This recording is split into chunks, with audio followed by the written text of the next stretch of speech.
It won the Des Moines selection. It did. It did. It was. I'm in fact booking a flight to Cairns just in case.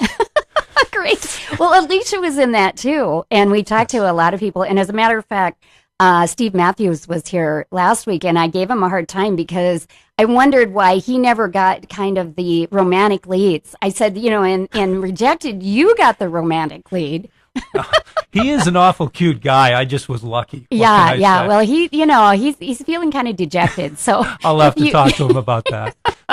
So anyway, so tell us, what are you working on now, Jim? Well, the Pillowman on that particular production is a very intense, very dark comedy to an extent. Another McDonough production.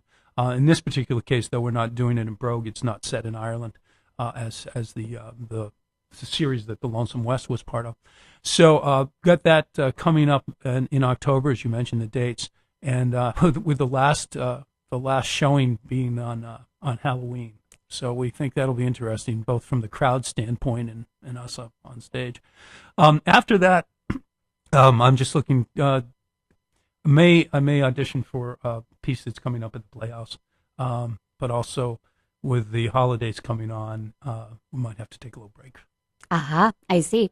And one thing that I think is kind of interesting, if you can take us from, you worked on Fortnite, and through Fortnite, then you met Kent. Yes. And he brought you on with the AARP. Yes. And then through the AARP, you went on to the 48 Hour. That's right. It's a great combination of circumstances to have that happen the way that it did, and I really appreciated the fact that Kent, kept me in mind when that opportunity came up for the AARP piece. It's a wonderful community here in Des Moines because it's tight knit, but it's I think a very open group of people that you have an opportunity to break in. It's not so established that you don't get an opportunity even at my age. And so, from that standpoint, it's wonderful to build up these relationships with Kent and Paul and Steve, and you, that kind of thing. And I think being a member of the IMPA is just going to even further that. I think it's a great opportunity. It's a very, very positive network. And you're definitely a professional, so we have all welcomed you in because we're happy to have you. Also, do you have any thoughts on the tax credit, or, what are your feelings on that? I was so sad to see what happened last year. I'm a very strong proponent of that tax credit. I think that the Iowa, both geographically and from a talent standpoint, is a great place to do motion pictures. I think that the talent pool is fantastic. It's wide and deep, and I selfishly would like to see more opportunities along those lines. And because acting in front of a camera is a lot of fun, especially because if you blow a line, you can reshoot it as opposed to up on stage where you're going, "Oh, what did I just say?"